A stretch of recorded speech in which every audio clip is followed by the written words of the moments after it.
doing part B, and let's just be let's just quickly go through it. So you see, what they are testing you actually is how much do you know the derivatives of these guys, okay? These last three. Okay, these are trig functions. Remember, all 6 of them are trig functions. Sine x, cos x, tan x, sec x, cosec x, cot x.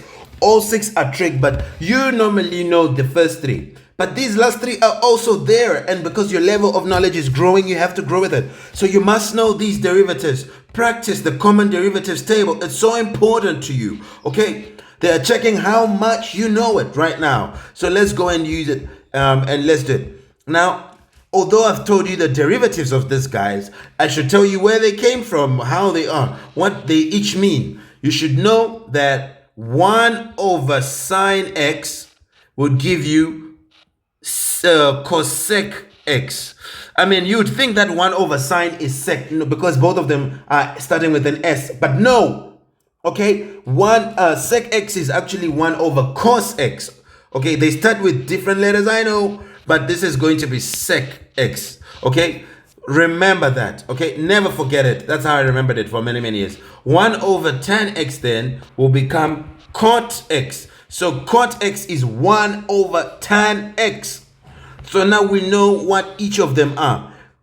Sec is 1 over cos, 1 over sine is cosec. So we can do all of them, right? We can do all of them. Now we come here, we have 4 over cos x. What is this?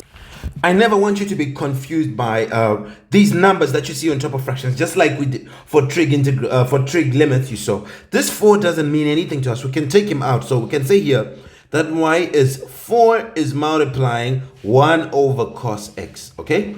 Then we have plus 1 over tan x, right? So now we know what 1 over cos x is. What is it? It is sec, so it is 4 is multiplying sec x, okay? Plus what is 1 over tan? It is cot, so it'll be cot x, right? Oh, look at how easy it is now.